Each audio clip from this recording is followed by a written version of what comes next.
भारत माता की, भारत माता की। जय सिया राम, जय सिया राम।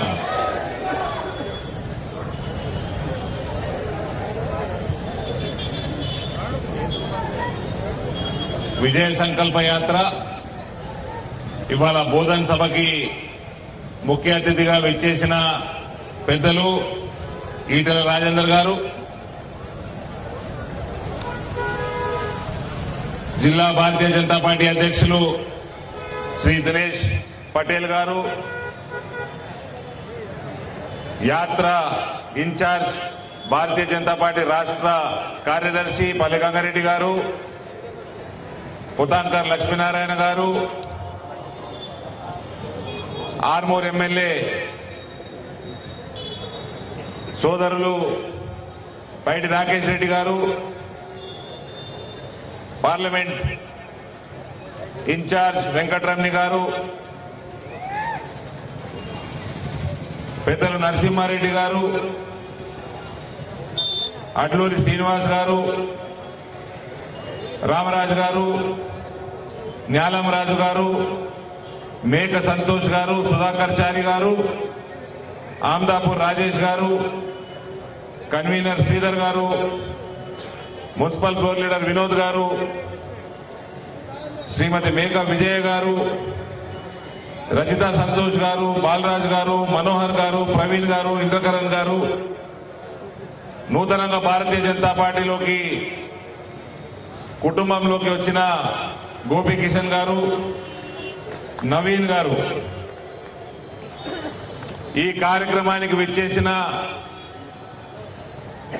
బోధన్ నియోజకవర్గ సోదర సోదరీమణులందరికీ, మీడియా మిత్రులకి, నా తోటి భారతీయ జనతా పార్టీ కార్యకర్త సోదరులకి హృదయపూర్వకంగా నమస్కారాలు తెలియజేస్తూ, రాకేష్ రెడ్డి గారు మాట్లాడుతూ వెస్ట్ బెంగాల్లో జరుగుతున్న హిందువుల మీద అఘాయిత్యాలు ఇదే 20-30 సంవత్సరాల కింద జరిగినవి కాదు, 4 రోజుల కింద జరిగినవి. హిందూ మహిళల్ని తీసుకుపోయి షాజహాన్ అనే టీఎంసీ విధవ, మమతా బెనర్జీ శిష్యుడు పోలీసుల ముందర, పోలీసులు చూస్తుండగా రోజుల వారీగా ప్రతిరోజు మానభంగాలు చేస్తున్నాడు. సందేశ్ ఖాళీ అన్న జాగల వెస్ట్ బెంగాల్ పోలీస్ యంత్రాంగం ఏం చేయలేకపోతుంది, కనీసం అరెస్ట్ కూడా చేయలేదు. అదే రకంగా 1989-90 పోతే 4 లక్షల కశ్మీరీ పండితులని రంపాలతోటి కోసి మహిళలని మానభంగాలు చేసి కశ్మీర్ నుంచి తరిమేయడం జరిగింది. ఈ రకంగా హిందువుల మీద గత అనేక దశాబ్దాల నుంచి జరుగుతున్న అఘాయిత్యాలు ఆగతలేవంటే దానికి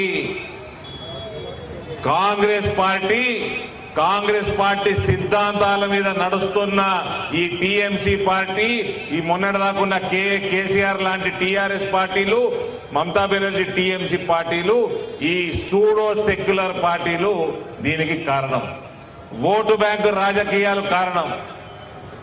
ఇవాళ నరేంద్ర మోడీ గారి పాలనలో సబ్కా సాత్, సబ్కా వికాస్, సబ్కా విశ్వాస్, సబ్కా ప్రయాస్ అన్న ధోరణితోటి హిందూ అనక ముస్లిం అనక ప్రతి ఒక్కరికి ఫ్రీ రేషన్ వస్తున్నది, ఇంటికి ఫ్రీ గ్యాస్ కనెక్షన్ వస్తున్నది. ఉజ్వల యోజన కింద 350-400 రూపాయలు సబ్సిడీతోటి గ్యాస్ సిలిండర్ వస్తున్నది. మహిళా గ్రూపులకి లక్షల రూపాయల రుణాలు ప్రతి గ్రూపుకు వస్తున్నది. వడ్డీ మీద 5% రాయితీ కూడా నరేంద్ర మోడీ గారి ప్రభుత్వం ఇస్తున్నది. హిందూ అయినా ముస్లిం అయినా బీమార్లు వస్తే ప్రతి సంవత్సరం 5 లక్షల రూపాయల ఆరోగ్య బీమా నరేంద్ర మోడీ ఇస్తున్నాడు. దాదాపు 60 కోట్ల భారతీయులకి ఆరోగ్య బీమా ఈ కార్యక్రమం నడుస్తా ఉన్నది, ఆయుష్మాన్ భారత్. అదే రకంగా 80 కోట్ల భారతీయులకి ఫ్రీ రేషన్ ఇంకా 5 సంవత్సరాలు ఇవ్వబోతున్నారు. 4 కోట్ల పైన ఇల్లు నరేంద్ర మోడీ గారు భారతీయులు కట్టించిండ్రు. మన ప్రాంతంలో మన పార్లమెంట్ నియోజకవర్గంలో 2300 కోట్లు యువతకి రుణాలున్నాయి, ముద్రా రుణాలు. అందులో 1900 కోట్లు గత 5 సంవత్సరాలు భారతీయ జనతా పార్టీ ఎంపీగా నేనున్నప్పుడు మన ప్రాంతంలోకి వచ్చినాయి, మన పార్లమెంట్ సెగ్మెంట్లకు. అదే రకంగా మన పార్లమెంట్ నియోజకవర్గంలో 6,60,375 ఆయుష్మాన్ భారత్ మెంబర్షిప్లు ఉన్నాయి.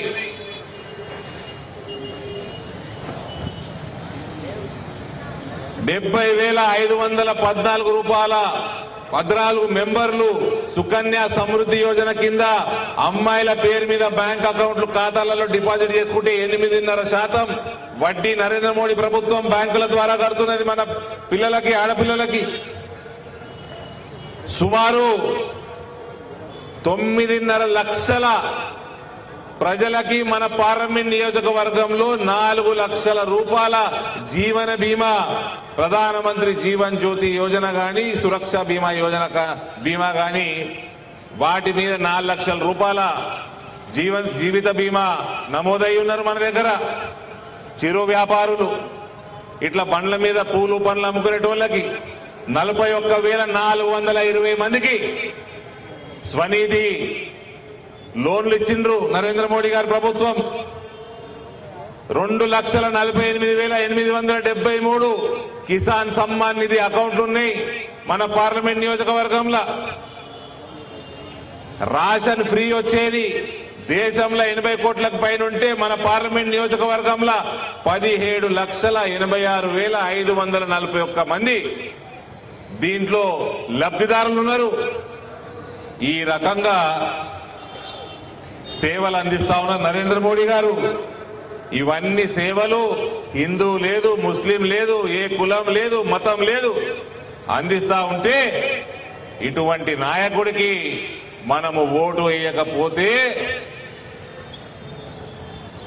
ऊपर वाला भी माफ नहीं करेगा, ऊपर वाला भी माफ नहीं करेगा. స్వర్గం పోవాలంటే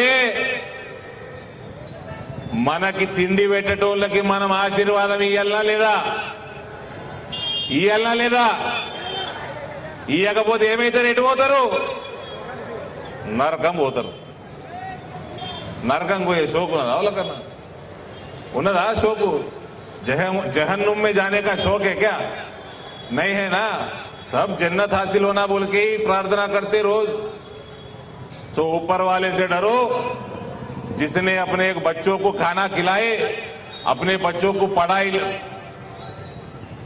फ्री पढ़ाई, माइनॉरिटी स्कूल्स हो, हमारे गुरुकुल हो, जो भी हो, डेवलपमेंट के लिए पैसे भेज रहे, घर में पकाने के लिए गैस सिलेंडर दे रहे, बीमार हुए तो अस्पताल में 5 लाख रुपयों का बिल हर साल मदद कर रहे. और ये सब स्कीम्स का जो लाभ उठा रहे वो नरेंद्र मोदी जी को आशीर्वाद दीजिए. ఇది ఈ రకంగా ప్రతి పేద కుటుంబానికి సేవలు అందించుకుంటూ గత 10 సంవత్సరాల నుంచి మన భారతదేశంలో ఒక మహానాయకుడు లాగా ఎదుగుతున్న నరేంద్ర మోడీ గారు ఇలా ప్రపంచానికే మొన్న మహమ్మారి వస్తే కోవిడ్ లో హిందూ లేదు, ముస్లిం లేదు, ప్రతి ఒక్కల ప్రాణాలు కాపాడిండు. 2 ఫ్రీ వ్యాక్సిన్ టీకాలు ఇప్పించి హిందూ ముస్లిం చూడలేదు. అందుకనే హిందూ కాదు, ముస్లిం కాదు, అందరి ఆశీర్వాదం ఇవ్వాలి మోడీ గారికి. మనకే కాదు 100 దేశాలకి వ్యాక్సిన్లు ఎగుమతి చేసింది. 100 దేశాల ప్రజల ప్రాణాలు కాపాడిండు. భారతదేశాన్ని విశ్వగురువుగా నిలబెట్టిండు నరేంద్ర మోడీ గారు.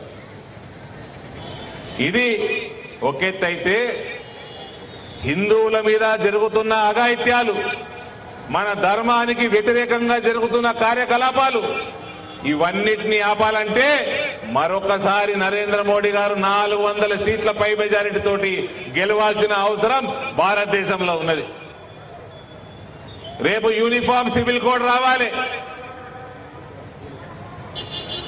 నాకొక పిల్లం ఉంటే నీకు కూడా ఒకటే పిల్లం ఉండాలి. నేను ఇద్దరిని గంట మీరు 20 మందిని గంట అంటే నడవద్దు.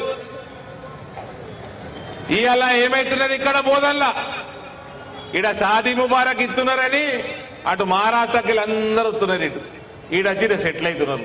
దొంగ పాస్పోర్ట్ బంగ్లాదేశ్ వాళ్ళు వస్తున్నారు, మహారాష్ట్ర వచ్చినా సరే ఆడ మన భారతీయుడు. బంగ్లాదేశ్ వాళ్ళు వస్తున్నారు, రోహింగ్యాలు వస్తున్నారు. ఆ నా కొడుకులకి దొంగ పాస్పోర్ట్లు తయారు చేసి ఇచ్చింది కేసీఆర్ ప్రభుత్వం. దొంగ ఓటర్ ఐడీలు తయారు చేసింది కేసీఆర్ ప్రభుత్వం. దొంగ ఆధార్ కార్డులు తయారు చేసింది కేసీఆర్ ప్రభుత్వం. అదే ప్రభుత్వం అదే పనితీరు దానికంటే ఇంకింత 4 ఆకులు మింగిండ్రు ఈ కాంగ్రెస్ వాళ్ళు.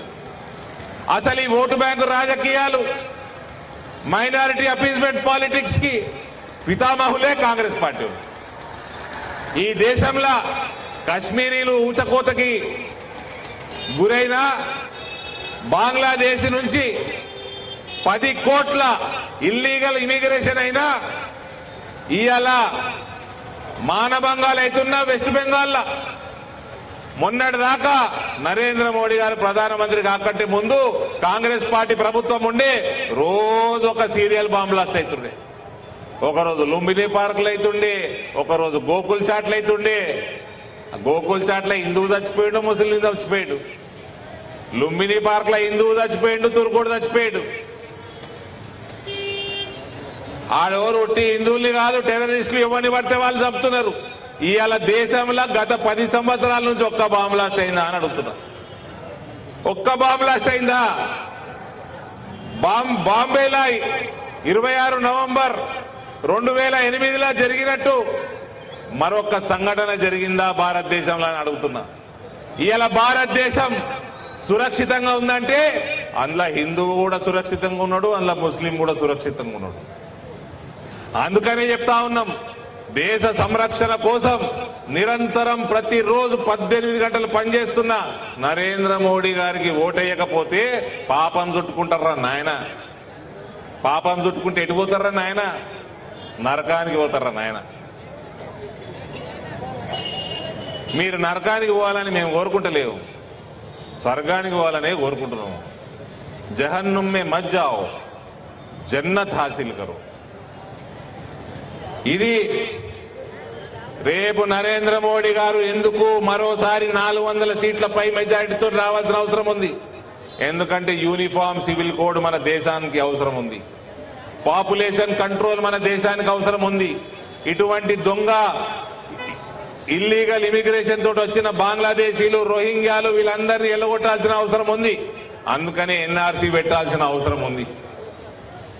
ఈ దొంగ పాస్పోర్ట్ల దందా బంద్ కావాలి, దొంగ ఆధార్ కార్డులు, దొంగ ఓటర్ ఐడీల దందా బంద్ కావాలి. ఈ రకంగా citizenship amendment act Pakistan, Afghanistan ఎక్కడైతే హిందువుల్ని హింసించి తరిమేసిండ్రో వాళ్ళందరికీ మనం పౌరసత్వం ఇవ్వాలి. ఆ సిఏఏ ఇంప్లిమెంట్ కావాలి. ఇవన్నీ కూడా నరేంద్ర మోడీ గారి ప్రభుత్వం చేస్తా ఉన్నది. ఒకవైపు అభివృద్ధి చేస్తా ఉన్నది, ఇంకోవైపు ధర్మాన్ని కాపాడుతా ఉన్నది. కాబట్టి శ్రీరామచంద్రుడు కూడా ఆపుకోలేక వాపస్ అయోధ్యకు వచ్చాడు. శ్రీరామచంద్రుడు రాగానే కాశీల శివుడు నేను కూడా బయటకు వస్తా అని బయటకు వచ్చాడు. ఆ తర్వాత ఇగోండి మథురా శ్రీకృష్ణుడు కూడా ఫిర్ ఏక్ బార్ మోదీ సర్కార్ అన్నట్టు అబ్కి బార్ మేరీ బారి అంటున్నాడు.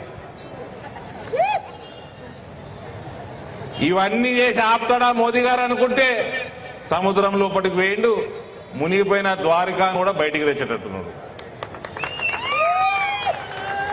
ధర్మాన్ని కాపాడుకుంటూ అభివృద్ధి చేస్తున్న నాయకుడు నరేంద్ర మోడీ గారు. కాబట్టి నరేంద్ర మోడీ గారు భారతదేశానికి అవసరం, మనందరికి అవసరం, మన తరాలకు అవసరం, రానున్న తరాలకి. మన హిందూ సంస్కృతి, మన ధర్మం ఇంకా బలవంతంగా ఇంకా బలపడాలంటే, మొత్తం భారతదేశం విశ్వగురువు కావాలంటే సనాతన ధర్మం ఇయ్యాల. ఇస్లాం రాజ్యాలలో కూడా సనాతన ధర్మం పాకిపోతా ఉంది. ఒక రాజ్యం కంటే ఇంకో రాజ్యం, ఒక ముస్లిం దేశం కంటే ఇంకో ముస్లిం దేశం నేను పెద్ద కడతా గుడులని ఒక్కళ్ళ మించి ఒక్కళ్ళు కాంపిటీషన్ పెట్టుకొని గుడులు పెద్ద కడుతున్నారు. సౌదీ అరేబియా వాడు యువరాజు ఇట్లా మైక్ పట్టుకొని జై శ్రీరామ్ అంటున్నాడు. సౌదీ అరేబియా కంటే గుడి కడితే దానికంటే పెద్ద గుడి దుబాయ్లో కట్టిండు. దుబాయ్లా కట్టిన గుడి కట్టి అబుదాబి పెద్ద గుడి కట్టిండు. ఇప్పుడు అవన్నీ అన్నిటికంటే పెద్దగా భార్యనోడు కడతా అంటున్నాడు. ఇది సనాతన ధర్మం పెంచుడు, అఖండ భారత స్థాపన అంటే గిది.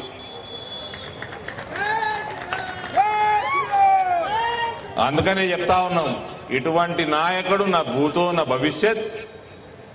నరేంద్ర మోడీ గారికి ఓటేయాల్సిన కనీస ధర్మం భారతదేశంలో నివసిస్తున్న ప్రతి ఒక్క భారతీయుడి మీద ఉన్నది. ఇవన్నీ ఒకెత్తైతే ఈ కాంగ్రెస్ ఓడు, ఈ కేసీఆర్ కుటుంబం ఏమంటారండి? పొద్దున్న లేవంగానే మా మీద ఈడీని పంపుతారు. మీ మీదనే పంపలేరు ఈడీని. ఎవడెవడైతే దొంగ సొమ్ము జమ చేసిండో, బ్లాక్ మనీ జమ చేసిండో వాళ్ళందరికీ ఏదో పోతున్నది. ఈడీ పోతున్నది, ఐటీ పోతున్నది. మీ మీద ఒక్కళ్ళ మీదనేమి మీరేం పెద్ద తెగ అందగాలు కాదు, మీ మీదకే వస్తుంది. 5,000 కోట్లు 2004 నుంచి 14 వరకు ఈడీ సంస్థ సీజ్ చేసింది. 2014 నుంచి 2024 దాకా 1,00,00,000 కోట్లకు పైన ఈడీ సంస్థ సీజ్ చేసింది. అంటే సంస్థ యాక్టివ్ గా పనిచేస్తున్నది. ఎవడెవడైతే బ్లాక్ మనీ ఇన్కమ్ ట్యాక్సులు కట్టకుండా దొంగతనంగా ఫారెన్ నుంచి పైసలు తెచ్చుకుంటా లేదా పంపుకుంటా రూల్స్ బ్రేక్ చేస్తా ఉన్నారు, అటువంటి వాళ్ళందరినీ పట్టుకొని అవన్నీ డబ్బులు సీజ్ చేస్తున్నది. కాబట్టి నరేంద్ర మోడీ గారు పని చేస్తున్నారు, అన్ని సంస్థలతోటి పని చేపిస్తున్నారు. ఈ పైసలన్నీ చేంజ్ చేస్తున్నాడు నరేంద్ర మోడీ గారు. నేషనల్ హైవేలు కడుతున్నాడు, రైల్వే లైన్లు పెంచుతున్నాడు, డబ్లింగ్ల మీద డబ్లింగ్లు చేస్తున్నాడు, ఉన్న రైళ్లన్నీ ఎలక్ట్రిఫికేషన్ చేస్తున్నాడు, రైల్వే ఓవర్ బ్రిడ్జ్లు కడుతున్నాడు. భారతదేశం యొక్క ఇన్ఫ్రాస్ట్రక్చర్ ని అతి వేగంగా పెంచుతా ఉన్నాడు నరేంద్ర మోడీ గారు.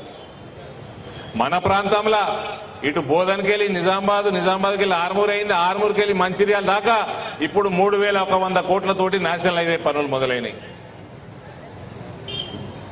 మన బోధన్ నుంచి బీదర్ దాకా రైల్వే లైన్ కాగానే బీదర్ మన ఆ రైల్వే లైన్ కాగానే బోధన్ సౌత్ సెంట్రల్ రైల్వేలో అతి పెద్ద జంక్షన్ గా రైల్వే జంక్షన్ గా కాబోతున్నది మన బోధన్ పట్టణం. ఆర్మూర్ ఆదిలాబాద్ రైల్వే లైన్లు పనులు మొదలైనవి. అలా రాష్ట్ర ప్రభుత్వం కోసం మస్తేళ్ళు ఆగిండ్రు, వాళ్ళు ఇచ్చే వాటా ఇస్తలేరు. ఇప్పుడు పూర్తిగా కేంద్ర ప్రభుత్వం వాళ్ళ పైసలతోటి కడతా ఉన్నారు. ముత్కేట్ నుంచి కర్నూలు దాకా కొత్త రైల్వే లైన్ డబ్లింగ్ పనులు చాలా అయినాయి. అది మన తెలంగాణ పొడుగంతా పోతుంది, నిజామాబాద్ మీదకి కూడా పోతుంది. ఈ రైల్వే లైన్ అయిపోయినాక మనకి బాంబేకి కొత్త రైళ్లు వస్తాయి, రాజస్థాన్ ఢిల్లీకి వస్తాయి, ఇటు అయోధ్య కాశీకి కూడా మనకి కొత్త రైళ్లు మొదలైతాయి. మన ప్రాంతం నుంచి రోజువారీ రైళ్లు మొదలైతాయి. రాయలసీమ ఎక్స్ప్రెస్ తిరుపతికి పోనీకే నిజామాబాద్ నుంచి మొదలుపెట్టించింది మనం. దాన్ని ఇప్పుడు బోధన్ దాకా ఎక్స్టెండ్ చేసి ఈడ కొన్ని టికెట్లు కేటాయించే పని మీద కూడా భారతీయ జనతా పార్టీ ఎంపీగా నేను ఆ పని మీద ఉన్నాను. ఈ రకంగా అన్ని రంగాలలో కేంద్రీయ విద్యాలయాలు మన నిజామాబాద్ ఓపెన్ చేసుకున్నాము, రేపో మాపో బోధన్లో కేంద్రీయ విద్యాలయం బిల్డింగ్ ఓపెన్ చేసుకుంటాము.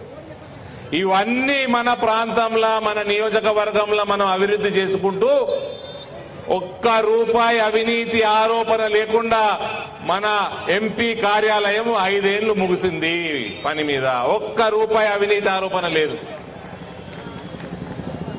6 ఆరోపీలు నిన్నగాక మొన్న ప్రధానమంత్రి గారు మన బోధన్ పట్టణం నడి ఒడ్డు మీద ఉన్న రైల్వే లైన్కి ఓవర్ బ్రిడ్జ్ ఫౌండేషన్ స్టోన్ వేసిండ్రు. నవీపేట కాడ రైల్వే అండర్ బ్రిడ్జ్ ఫౌండేషన్ వేసిండ్రు. ఇది మన నిజామాబాద్ నియోజకవర్గంలో 7వ రైలు ఓవర్ బ్రిడ్జ్ గత 5 సంవత్సరాలలో. కాబట్టి ఈ రకంగా అభివృద్ధి దూసుకుపోతా ఉంటే కాంగ్రెస్ ఓనికి జీర్ణమైతలేదు, టీఆర్ఎస్ ఓనికి నిద్ర పడతలేదు.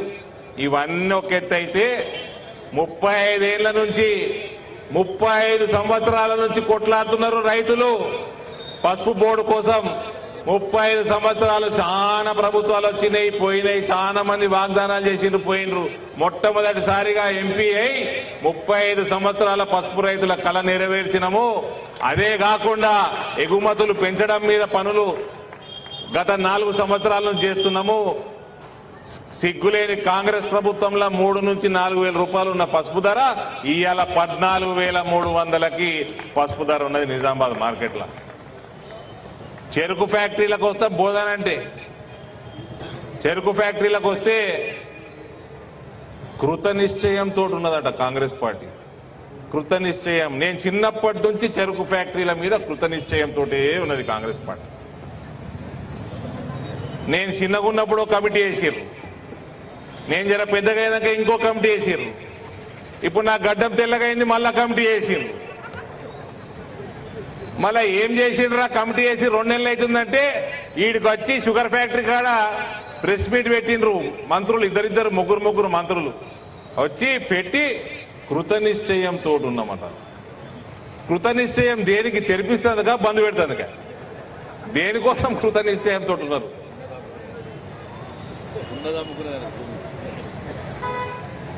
ఎన్ని రోజులు ఎన్ని దశాబ్దాలు కృత నిశ్చయంతో ఉంటారు? 66 మూతవడ్డ చెరుకు ఫ్యాక్టరీలు 66 తెరిపించిండు నరేంద్ర మోడీ. ఆయన ప్రధానమంత్రి అయిన ఈ 10 ఏళ్లలో 66. మీతో ఒక్కటైతే లేదా కాంగ్రెస్ పార్టీ ఒక్కటైతే లేదు. పొద్దున్న లేస్తే రాజకీయాలు చేసుడు రైతాంగంతో, మహిళలతోటి అబద్ధాలు చెప్పుడు. ఏమై గృహలక్ష్మి, ధనలక్ష్మి, మహాలక్ష్మి ఏమైంది? గృహజ్యోతి, ఇందిరమ్మ ఇల్లు, రైతు రుణమాఫీ, గ్యాస్ సిలిండరు 2,000, 2,500, 4,000 పెన్షన్, ఇల్లు ఇవిటికే దిక్కులేదు. మహిళలందరినీ ఉన్న బస్సులలో ఎక్కిచ్చిర్రు, మొగోళ్ళందరినీ ఇచ్చేసిర్రు. మహిళలకు కూడా జాగలేదు ఇప్పుడు, ఎందుకంటే బస్సులు ఎక్కలేవు. పాత ఎన్ని ఉండేనో గన్ననే మహిళలనే పంపిస్తున్నారు. వాళ్ళకు పావుల వడ్డీ ఎత్తలేదు. పావుల వడ్డీ ఎత్తలేదు. మహిళలందరూ ఉన్నారు. మీకు వస్తున్న రుణాలు మొత్తం 6,382 కోట్ల రుణాలు నిజామాబాద్ పార్లమెంట్ లో ఉన్న మహిళా గ్రూపులకు ఉన్నది. కేంద్ర ప్రభుత్వం ఇచ్చింది. దాని మీద 5% వడ్డీ రాయితీ నరేంద్ర మోడీ ఇస్తున్నాడు. 4% రాష్ట్ర ప్రభుత్వం ఇస్తలేదు. అందుకని మీకు పావుల వడ్డీ వస్తలేదు, 7% వడ్డీ పడుతున్నది.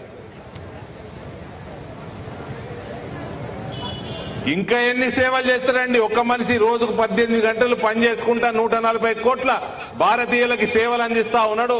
అందుకనే చెప్తున్నాము, అటువంటి నాయకుడికి ఓటేయండి, స్వర్గానికి పోతారు.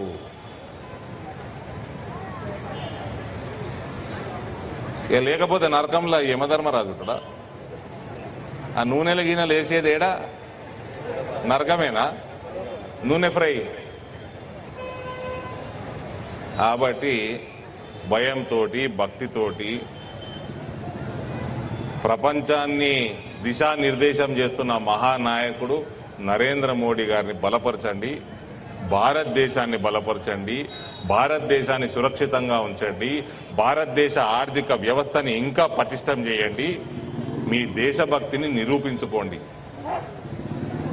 ఇక ఇప్పుడు కూడా చేయకపోతే డెఫినెట్ గా యమధర్మరాజే మీ మీద కరుణ చూపెట్టాలి. బ్రహ్మాండమైన కార్యక్రమం బోధన్లో. ఎప్పుడు కార్యక్రమం చేసినా బోధన్లో ఫుల్ జోష్ తోటి ఉంటుంది మన భారతీయ జనతా పార్టీ కార్యకర్తలు, ఇక్కడ ఉన్న యువత. పోయినసారి కానీ ఎంపీ ఎలక్షన్లల్లా బోధన్కి వెళ్ళి 6,000 మైనస్ అయింది మనకు. అది కూడా యాడ్ చేస్తా ఉన్నా, 6,000 మైనస్ అయింది. ఈసారి పెద్ద మెజారిటీ కావాలి నరేంద్ర మోడీ గారికి. ఇక్కడి నుంచి తెస్తారా? ఎలక్షన్లు దేని మధ్యలో అవుతున్నాయి ఈసారి? దేని మధ్యలో? ఒకళ్ళు ధర్మం అధర్మం అన్నారు, ఇంకోళ్ళు నీతి అవినీతి అన్నారు, ఒకళ్ళు రాముడు రావణాసురుడు అన్నాడు. నేను చెప్తున్నా, స్వర్గానికి నరకానికి మధ్యలో ఎలక్షన్. స్వర్గం కావాలా నరకం కావాలా చూసుకోరు మీడియా మిత్రులు. The election is between swarg and narak. Choose swarg. Bharat మాతాకి. ముందు